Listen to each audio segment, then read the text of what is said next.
आज सुबह जब मैंने अखबार खोला यहां,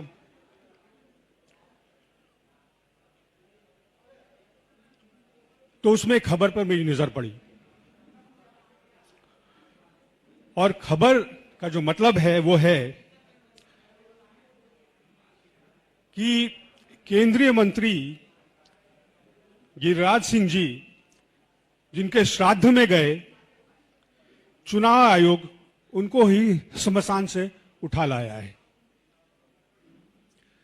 मतलब ये वैसे लोग हैं जिनकी मृत्यु हो चुकी है। ये घटना बेगूसराय की, और ऐसे करीब से करीब 15 लोगों के नाम चुनाव आयोग की लिस्ट में है, वोटर लिस्ट में है, और कुछ तो ऐसे हैं जो कि 15 साल पहले जिनकी मृत्यु हुई है। तो इसके बाद कहने को कुछ रहता नहीं कि वोटर लिस्ट दुरुस्त करने के नाम पर जो खेल खेला जा रहा है सत्ता में बैठे लोगों के द्वारा, जिस तरह से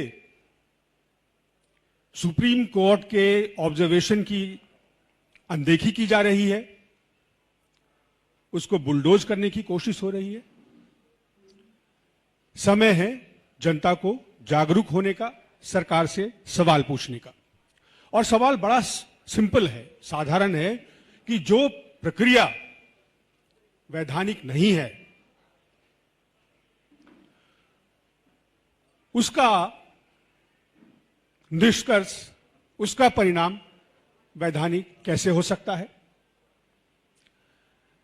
वोटर लिस्ट अगर दुरुस्त करना था, अगर स्पेशल इंटेंसिव ड्राइव करना था, तो राजनीतिक पार्टियों से बात होनी चाहिए थी, नागरिक से विचार विमर्श होना चाहिए था,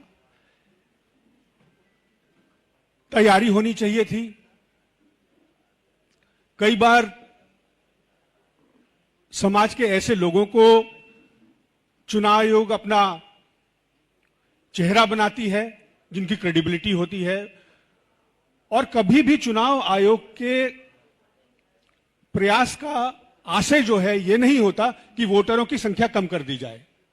चुनाव आयोग हमेशा वोटर की संख्या बढ़ाने की कोशिश करता है। यह चुपचाप की गई प्रक्रिया यह बताती है कि दाल में काला है।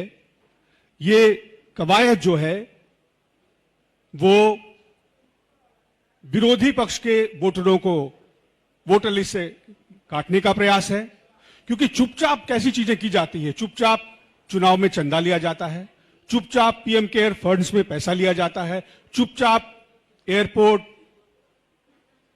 देश के संसाधन पीएसयूज उसे बेच दिए जाते हैं।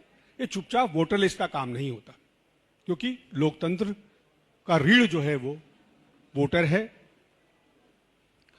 और इसमें मजेदार बात यह है कि प्रक्रिया शुरू होने के पहले जो चुनाव आयुक्त हैं उन्होंने कहा कि कम से कम 20% लोग तो कटेंगे, उनका नाम बाहर होगा। यह उनको शुरू में कैसे पता कि 20% लोग कटेंगे, और अब देखे तो कटे हैं। और जब यह प्रक्रिया शुरू हुई तो सारे विपक्षी दल चुनाव आयोग के दरवाजे पे गए गुहार लगाने। आश्चर्य की बात है कि सत्ता पक्ष के लोग क्यों नहीं गए? उनको डर नहीं था कि उनके वोट काटे जाएंगे, कि उनके वोटरों को वोटर लिस्ट से हटा दिया जाएगा, इसका भय उनको नहीं था। क्यों? किसी तरह का आश्वासन था? कोई सांठगांठ है? यह उनके मन में, उनको डर क्यों नहीं आया? उनके मन में प्रश्न क्यों नहीं हुआ? वो शायद इसलिए है क्योंकि उनको भरोसा है कि उनके वोटरों का संरक्षण होगा,